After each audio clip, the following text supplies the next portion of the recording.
My fiancé demanded, open relationship before the wedding or I'm calling it off. I said, perfect. Then immediately asked out her younger sister, her maid of honor, and her college roommate. 6 years. That's how long Becca and I had been together. 8 months engaged. Wedding venue locked in, invitations sent, cake tasted, photographer booked. The whole 9 yards. We had our rhythm down. I'd come home from the design studio, she'd finish coordinating whatever corporate event she was running that week, and we'd cook dinner together. It worked, until Wednesday night. We'd just finished eating. I was loading the dishwasher when Becca sat back down at the table with that look. You know the one. The we need to talk energy that makes your stomach drop. I've been thinking, she started, fingers drumming on the table. About us. About the wedding. I turned off the faucet. Okay, I love you. I do. But I need to be honest about something. She took a breath. I want an open relationship. Before we get married. I dried my hands slowly, buying time to process. An open relationship, yes. I need to explore. Make sure I'm not missing out on anything before we commit forever. Her voice had this rehearsed quality, like she'd practiced this speech. I think it would be healthy for both of us, and if I don't agree, she met my eyes. Then I don't think we should get married. I can't commit to forever if I have doubts. There it was. The ultimatum. Accept her terms or lose everything we'd built. Here's the thing, I'm good at reading situations. It's part of my job as an industrial designer. You look at a problem from every angle, test the weak points, find the optimal solution. And standing there, watching Becca watch me, I saw exactly what she expected. Panic, bargaining, maybe some tears. She wanted me to fight for her, to prove I couldn't live without her. I wasn't going to give her that. Perfect, I said. Her face flickered. What? I said perfect. Let's do it. Open relationship. Starting now. She blinked. You're serious? You want open, we're open. That's what you're asking for, right? I leaned against the counter, arms crossed. We're both free to see other people. No restrictions. Yeah, but, she was stammering now, which wasn't like her. Becca always had her words ready. I thought we'd, talk about it more. Set boundaries. You just gave me the boundary. Open or no wedding. I'm choosing open. I kept my voice level, almost bored. What else is there to discuss? It's just. She trailed off, looking genuinely thrown. Are you doing this to punish me? I'm doing this because you said it's what you need. I'm respecting that. I grabbed my water glass from the counter. We're both adults. We can handle this. She sat there, mouth slightly open, like I'd just spoken a language she didn't understand. I could see her trying to recalibrate, to figure out where her script had gone wrong. So we're really doing this? She finally asked. You wanted it. You got it. Okay. Her voice was small. Okay. I finished my water and headed toward the bedroom. I'm going to get some work done. Night. Wait, that's it? You're just fine with this? I turned back. Becca, you said you need this to be sure about us. I'm giving you that. What did you expect? She didn't have an answer. I went to the bedroom, closed the door, and sat on the bed. My heart was pounding, but my head was clear. Because here's what Becca didn't know. Over the years, she'd mentioned, casually, jealously, strategically, every woman who'd ever shown interest in me. Her younger sister Jade, who I'd always gotten along with. Her maid of honor Ren, who Becca once accused of flirting with me at a dinner party. Her old college roommate Hazel, who Becca claimed always liked you more than she liked me. Becca had cataloged them all, probably thinking she was marking territory, keeping tabs. But she'd just given me a list, and now she'd given me permission. I didn't go to sleep that night. I went to my phone and started typing messages. If Becca wanted open, I was going to show her exactly what that meant. I kept the messages simple. Direct. To Jade, hey, Becca and I decided to open things up before the wedding. Wanna grab coffee Friday? Just the two of us. To Ren, quick question, you free for dinner Saturday? Becca and I are exploring an open arrangement. Would love to catch up. To Hazel, haven't seen you in forever. Drink Sunday? Things with Becca have gotten interesting. I hit send on all three and put my phone face down. It was past midnight. Becca was still in the living room. I could hear her moving around, probably texting someone about what just happened. I didn't care. I woke up to 3 notifications. Jade, coffee sounds great. I'm free after 2. Starbucks on Maple? Ren, Saturday works. Are you okay? This seems sudden. Hazel, finally. Been waiting for you to wake up. Sunday at 7, Morrison's Bar. I stared at Hazel's message. Finally? I scrolled up to Jade's response, enthusiastic, immediate. Then Ren's, cautious but curious. All three had said yes within hours. A follow-up text from Jade came through. Can I be honest? I've kind of had a thing for you for a while now. I know that's weird because of Becca, but if you guys are really doing this, I don't know. I'm just glad you reached out. I sat up in bed. Jade was Becca's younger sister, 26, independent, worked as a graphic designer. We'd always gotten along. She was easy to talk to, didn't play games. I'd never thought of her that way because, well, she was Becca's sister. But reading that text, I realized Becca had probably known. She'd mentioned once, offhand, that Jade asks about you too much. I'd brushed it off. Now it made sense. I texted back, not weird. Let's just talk Friday. No pressure. Her reply was instant. Perfect. See you then. By Thursday morning, Becca and I had barely spoken. She'd slept in the guest room. I made coffee, got ready for work, and left before she woke up. But that evening, we had to face each other. Dinner was tense. Becca had cooked pasta, garlic bread, the works. She was trying. I could see it in the way she kept glancing at me, waiting for me to bring up Wednesday night. To apologize, maybe. To say I'd overreacted. I didn't. How was work? She asked, voice too bright. Good. Finished the prototype for the modular shelving unit. I twirled pasta on my fork. Oh, I've got plans this weekend. She paused mid-bite. Plans? Yeah. Coffee with Jade tomorrow. Dinner with Ren Saturday. Drinks with Hazel Sunday. The fork clattered onto her plate. What? I looked up. Casual. We're open now, right? I'm exploring. Like you said. Her face went pale, then red. You're going out with my sister? And Ren? And Hazel? I took a sip of water. You said you wanted this, Becca. Open relationship. I'm just following through. That's not. She stood up, chair scraping. That's not what I meant. Then what did you mean? I meant we'd discuss things first. Set rules. You don't just go out with my sister and my best friend. You gave me an ultimatum. I cut in, voice level. Open relationship or no wedding. Those were your words. I said yes. Now you don't like it? This is revenge, she spat. You're doing this to hurt me. I leaned back, arms crossed. I'm doing exactly what you asked for. If you wanted something different, you should have been clearer. I wanted, she stopped, realizing she couldn't finish that sentence without admitting what this really was. She wanted me to panic. To beg. To prove I'd do anything to keep her. Instead, I called her bluff. Cancel them, she said, voice shaking. Cancel the dates. No, this isn't how open relationships work. Then how do they work, Becca? I stood now, meeting her eyes. Because from where I'm standing, you wanted the freedom to explore. I'm giving us both that freedom. Equal terms. Unless. I paused. Unless you only wanted you to have that freedom. She opened her mouth. Closed it. Opened it again. Nothing came out. I'll see you Sunday night, I said, grabbing my keys. We can talk then. I left her standing in the kitchen and drove to a hotel for the night. My phone blew up within minutes, texts from Becca, paragraphs of backpedaling, accusations, demands to cancel everything. I read them all. Then I replied with one sentence, see you Sunday night. We'll talk then. I turned off my phone and went to sleep. For the first time in days, I slept perfectly. Friday afternoon, I met Jade at the Starbucks on Maple. She was already there when I arrived, sitting at a corner table with 2 coffees. She'd ordered for me, black, no sugar. She remembered. Hey, she said, smiling but nervous. Hey. I sat down. Thanks for this, of course. She wrapped her hands around her cup. So, open relationship, huh? Her idea, not mine. Jade nodded slowly. That sounds like Becca. We talked for 20 minutes about nothing important, her freelance projects, my work at the studio, the weather. But then Jade leaned forward, voice dropping. Can I ask you something? Why did you reach out to me, honestly? Because Becca's mentioned you a lot over the years. About how we get along. How you ask about me too much. I used air quotes. I figured she was keeping tabs. Testing loyalty. She does that, Jade sighed. She's always done that. Growing up, she'd tell our parents I wanted things I didn't want, just to see if they'd believe her over me. It's a control thing. What do you mean? Like in high school, she told our mom I had a crush on her boyfriend. I didn't. But she wanted to see if mom would confront me, if I'd defend myself, if the boyfriend would feel weird around me. It was all a test. Jade looked at her coffee. She does it with everyone.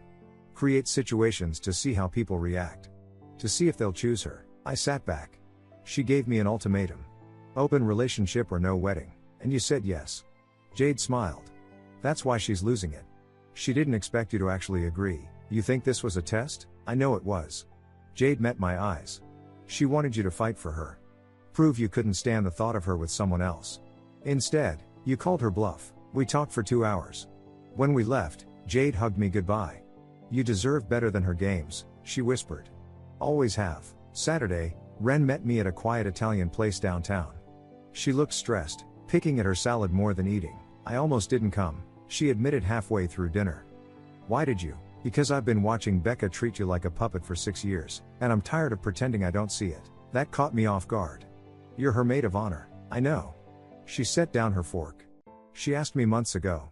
I said yes because we've been friends since college. But honestly, I've been dreading this wedding. Why? Ren looked at me like she was deciding how much to say. Because she told me about the open relationship idea 3 weeks ago. She was excited about it. She said it would be good for you to see her with other people. That you'd realize how lucky you were. My jaw tightened. She planned this. She tests people up. Always has. In college, she'd break up with guys just to see if they'd beg her to come back. She'd flirt with their friends to see if they'd get jealous. It's a pattern. Ren paused. I thought maybe she'd grown out of it. But when she told me about the ultimatum, I knew she hadn't. And you still agreed to be maid of honor? I hoped you'd say no. That you'd end it before it got this far. She looked at me with something like relief. But this? What you're doing? It's better. She can't control you if you won't play the game. Sunday night, Hazel was 3 drinks in when she finally said what she'd been holding back. Becca's done this before, you know. The testing thing. Jade and Ren mentioned that. No, I mean she did it to me. Hazel leaned forward. Sophomore year, I started dating this guy. Becca told him I'd cheated on my ex, total lie. She wanted to see if he'd believe her or ask me first. He broke up with me without even talking to me about it. Jesus, she apologized later. Said she was just trying to protect him because my ex was supposedly abusive. Also a lie. But by then it didn't matter. Hazel drained her glass. She needs to feel powerful. Like she's the center of everything. And when someone doesn't react the way she wants, she loses it. She's losing it now. Good. About damn time someone showed her she's not untouchable. We talked until closing. When I walked Hazel to her car, she stopped and looked at me. You're not going through with the wedding, are you? No, she smiled. Thank God. I drove home around midnight, mind racing. 3 different women, 3 different stories, same pattern. Becca manipulated people to feel in control. The open relationship wasn't about freedom. It was about power. My phone rang. I'd turned it back on an hour ago. 17 missed calls from Becca, 4 from her mom. Now it was her dad calling. I stared at the screen as it rang. Then I answered. We need to talk, he said. Tomorrow morning. My house. About what you're doing to my daughter. He hung up before I could respond. I pulled into my apartment complex and sat in the car, engine off. This was about to get messy. Good. I didn't go to their house. Monday morning, I woke up in my own bed and made coffee. If Becca's dad wanted to talk, he could call me back. I wasn't jumping through hoops anymore. Around 9, there was a knock at my door. I opened it to find both of Becca's parents standing there. Her mom, Patricia, looked like she'd been crying. Her dad, Gordon, had his arms crossed, jaw set. We're coming in, Patricia said, brushing past me before I could respond. Gordon followed. I closed the door and turned to face them. You're sleeping with my youngest daughter, Patricia started, voice shaking. With Becca's best friend. With her college roommate. Do you understand what you're doing to her? I leaned against the kitchen counter. I'm following the terms, she said. This isn't about terms, Patricia snapped. You're humiliating her. Destroying her reputation. Going after the people closest to her, that's manipulation. Manipulation. I repeated the word slowly. Becca gave me an ultimatum. Open relationship or no wedding. Those were her exact words. I said yes. How is that manipulation? Gordon stepped forward. You know what she meant. You're twisting it to hurt her. What did she mean, then? I looked between them. Because from where I'm standing, she wanted the freedom to see other people. I'm giving us both that freedom. Equal terms. You're not supposed to go after her sister, Patricia hissed. Why not? Jade's an adult. She made her own choice. I kept my voice level. If Becca wanted different rules, she should have said so. She didn't. She gave me an ultimatum and expected me to roll over. I didn't. This isn't how you handle a disagreement in a relationship, Gordon said, quieter now. You talk. You compromise. I tried talking. Becca didn't want to talk. She wanted me to accept her terms or walk away. So I accepted them. I crossed my arms. Did she tell you why she wanted an open relationship? They both went silent. She wanted to explore. Make sure she wasn't missing out before committing forever. Those were her words. I paused. Did she mention she'd been planning this for weeks? That she told Ren about it 3 weeks ago? Patricia's face flickered. What? Asked Ren. Becca told her she wanted to see me with other people. That it would be good for me. That I'd realize how lucky I was to have her. I let that sink in. This wasn't spontaneous. She planned it. She wanted me to panic, to beg, to prove I couldn't live without her. It was a test. That's not, Patricia started. It is, I cut her off. And it's not the first time. Jade told me about the control games growing up. How Becca would manipulate situations to see how people reacted. Ren told me Becca's been doing this since college, testing boyfriends, creating drama to measure loyalty. Hazel told me Becca lied to break up her relationship sophomore year just to see if it would work. Gordon's face went pale. He knew. I could see it. My daughter is not. Patricia tried again. The door opened behind us. Jade walked in, keys in hand. She must have used the spare I'd given her years ago for emergencies. She looked at her parents, then at me. Are you serious right now? Jade's voice was ice. You're blaming him? Jade, this doesn't concern you, Patricia said. Like hell it doesn't. You're in his apartment, accusing him of manipulating Becca? She gave him an ultimatum. She thought he'd beg. He didn't. That's on her. Jade stepped between me and her parents. I've watched her play these games our entire lives. You have too, Mom. You just ignore it because she's your favorite. Patricia flinched. She wanted power, Jade continued. She wanted to see him squirm. Instead, he showed her he doesn't need her. And now she's crying victim because her plan backfired. Gordon cleared his throat. Jade? No, Dad. I'm done watching this family enable her. Jade looked at me. Tell them. I straightened. The engagement's off. I'm calling the vendors today. Becca can keep the ring, I don't want anything from this. You can't just, Patricia started. I can. I am. I walked to the door and opened it. This conversation is over. Gordon moved toward the door, then stopped. He looked at me, something like regret in his eyes. You're right, he said quietly. I'm sorry. Patricia stared at him, shocked. He took her arm and led her out. I closed the door. Jade exhaled. Thank you, I said. You don't have to thank me. You did nothing wrong. She hugged me quickly. I need to get to work, but call me if they come back. After she left, I sat on the couch and pulled out my phone. A text from Ren. I'm stepping down as maid of honor. I can't support this anymore. You deserve better. I told Becca this morning. She's not taking it well. I smiled. The dominoes were falling. Tuesday morning, I started making calls. First, the venue. A historic estate outside the city, booked for October. The woman on the phone sounded sympathetic when I explained the wedding was off. We can refund half the deposit if you cancel more than 60 days out, she said. We're at 72 days. Do it. Next was the caterer, then the photographer, then the florist. Most were understanding. A few deposits were gone, paid in full, non-refundable. I didn't care. The money was worth my freedom. By noon, my phone started ringing. Becca. I declined. She called again. And again. Texts started flooding in. Becca, what are you doing? The venue just called me. Becca, you can't just cancel everything without talking to me. Becca, this is my wedding too. Becca, please just answer the phone. We can fix this. Becca, you're being cruel. I blocked her number. Within an hour, mutual friends started reaching out. Carefully worded texts, fishing for information. Hey, heard some things about you and Becca, everything okay? I kept my responses short. She wanted an open relationship. I agreed. She changed her mind. It didn't work out, but Becca was spinning a different story. By Tuesday evening, I was hearing through the grapevine that she was telling people I'd cheated. That I'd gone behind her back with her sister, her best friend, her roommate. That I'd betrayed her trust and destroyed the relationship. I didn't dignify it with a response. I didn't need to, because Jade, Ren, and Hazel were already setting the record straight. Wednesday afternoon, our main friend group chat lit up. 37 people, college friends, work friends, mutual connections. Ren posted. Ren, I need to be transparent with everyone. I'm no longer part of Becca's wedding party. After learning the full context of what happened between her and Op, I can't support her version of events.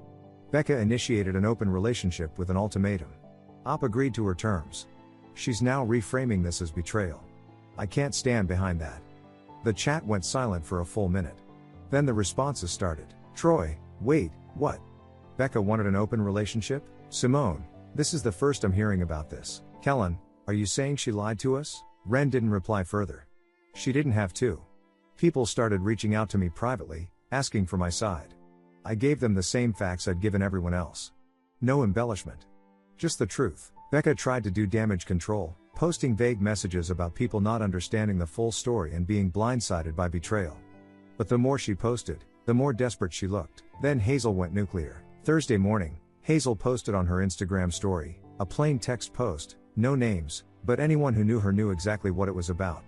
Reminder: if you play stupid games, you win stupid prizes. Manipulation isn't love. Ultimatums aren't communication. And if you test people's loyalty by giving them impossible choices, don't be shocked when they call your bluff. Within hours, people were connecting the dots. Comments rolled in. Shared to other stories. Becca's reputation was taking a beating. Thursday night, Jade called me. There was a family dinner tonight, she said. Becca tried to get everyone on her side. Mom was backing her up, of course. But Dad shut it down. What did he say? He told her she made her bed and now she has to lie in it. That she gave you an ultimatum and you respected her words. That if she didn't mean it, she shouldn't have said it. Jade paused. Mom tried to argue. Dad told her to stop enabling Becca's behavior. It got ugly. How's Becca taking it? Not well. She left crying. But honestly, she needed to hear it. We all needed to hear it. How are you holding up? I'm fine. Better than fine, actually. I feel like I can finally breathe around her, Jade sighed. I meant what I said Monday. You did nothing wrong. I'm proud of you for standing your ground. After we hung up, I made one more call. The venue coordinator, just confirming, when we cancel, the deposit is split 50-50 between both parties, right? That's correct. Both names are on the contract. Perfect. Send Becca her invoice. Friday morning, Becca tried a new tactic. She emailed me from her work account. I hadn't blocked that one yet. Subject: we need to talk about finances. You can't just cancel everything and stick me with half the bill. I didn't want this. You did this. You should cover the costs. I'm not paying for a wedding that didn't happen because you decided to blow up our relationship. I forwarded the email to my lawyer, just in case, and didn't reply. By Friday afternoon, I'd gotten calls from the caterer and photographer. Becca had tried to get them to bill everything to me. They'd both refused, citing the contracts. She was on the hook for thousands of dollars in deposits and cancellation fees. I felt nothing. She'd built this trap herself. Friday evening, I was finally starting to relax. The apartment was quiet. I'd ordered takeout, poured myself a whiskey, and settled in to watch something mindless on TV. Then there was a knock at the door. I checked the peephole. Becca. She looked wrecked. No makeup. Hair pulled back in a messy ponytail. Red eyes. Wearing sweatpants and an old hoodie, my old hoodie, actually. The one she'd stolen years ago. Another knock. Softer this time. Please, her voice came through the door. Just 5 minutes. That's all I'm asking. I stood there, hand on the doorknob, debating. This was it. The final confrontation. The moment she'd try every trick she had left. Part of me wanted to leave her standing there. To let her feel what it was like to be dismissed, ignored, powerless. But another part of me wanted to look her in the eye one last time. To make sure she understood exactly why this was over. I unlocked the door and opened it. 5 minutes, I said. She stepped inside. Becca sat on the edge of my couch, hands gripping her knees. She looked small. Broken. I stayed standing, arms crossed, keeping distance between us. She didn't speak right away. Just sat there, staring at the floor, breathing shakily. I'm sorry, she finally said. I'm so sorry. I made a mistake. I didn't respond. I shouldn't have asked for an open relationship. I wasn't thinking clearly. I panicked about the wedding and I said something stupid. Her voice cracked. But we can fix this. We can go to counseling. We can rebuild. No. She looked up. Please. Just listen. I am listening. You're apologizing for asking for an open relationship. But that's not the problem, Becca. Then what is? I moved to the chair across from her, sat down, leaned forward. You didn't make a mistake. You made a choice. You wanted to test me. You wanted to see if I'd panic, if I'd beg, if I'd prove I couldn't live without you. That's what this was about. That's not. Yes, it is. My voice stayed level. I talked to Jade. To Ren. To Hazel. They all told me the same thing. You've done this your whole life, created situations to see how people react. To measure their loyalty. To feel powerful. Becca's face crumbled. They don't know what they're talking about. Jade told me about high school. How you'd lie to your parents to test if they believe you over her. Ren told me you planned this 3 weeks ago. That you were excited about it. That you told her it would be good for me to see you with other people. I paused. Hazel told me you sabotaged her relationship in college just to see if you could. That was different. It's the same pattern, Becca. You manipulate situations to stay in control. And when I didn't react the way you wanted, when I called your bluff, your whole plan fell apart. She was crying now, hands covering her face. I didn't want to lose you. Then why did you give me an ultimatum? Because I needed to know you'd fight for me. The words burst out of her, raw and desperate. I needed to know you'd do anything to keep me. That you'd? That I'd what? Beg? Prove I was nothing without you? I shook my head. That's not love, Becca. That's control. She sobbed into her hands. I waited. Finally, she looked up, mascara running down her cheeks. Did you sleep with them? No. Her eyes widened. What? I didn't sleep with anyone. The coffee with Jade was just coffee. Dinner with Ren was just dinner. Drinks with Hazel were just drinks. I leaned back. I didn't need to. The point wasn't revenge. The point was showing you that your manipulation doesn't work on me. But you went out with them. Because you gave me permission. You wanted an open relationship. I took you at your word. I stood up. You wanted me to panic. I didn't. You wanted me to beg. I didn't. You wanted me to prove I needed you more than you needed me. I didn't. And that's why you lost. Becca sat there, frozen, processing what I just said. I loved you, I continued. For 6 years, I loved you. But love isn't supposed to feel like a test. It's not supposed to feel like I'm constantly proving myself. You didn't want a partner, Becca. You wanted someone you could control. She stood up slowly, wiping her face with her sleeve, my sleeve. So that's it? We're just done? We've been done since you gave me that ultimatum. She looked at me for a long moment, searching for something, maybe a crack in my resolve, maybe a sign I'd changed my mind. She didn't find it. Without another word, she walked to the door. She paused, hand on the knob, and looked back one last time. I really did love you, she whispered. I know. But not enough to respect me. She left. I locked the door behind her and stood there for a moment, listening to her footsteps fade down the hallway. It was over. 3 months later, I'm doing fine. Better than fine, actually. Work's going well. That modular shelving design I was working on got picked up by a major retailer. I reconnected with old friends I'd lost touch with during the relationship. Started running again.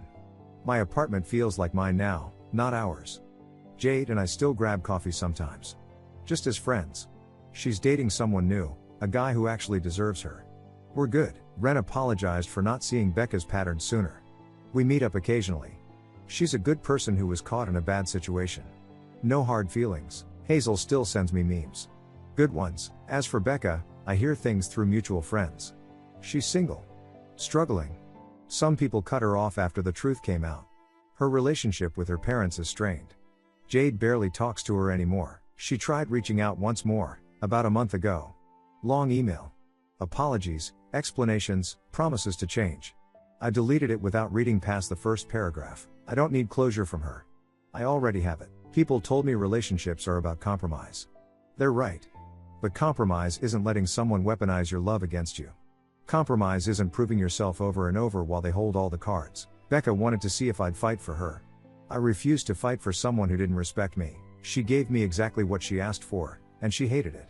That told me everything I needed to know. I don't regret how I handled it. I regret not seeing who she really was sooner, but better late than never. I'm free now, and I'm never looking back. Thank you so much for watching until the end. If you really like our videos, please don't forget to like, share, and subscribe. Have a great day.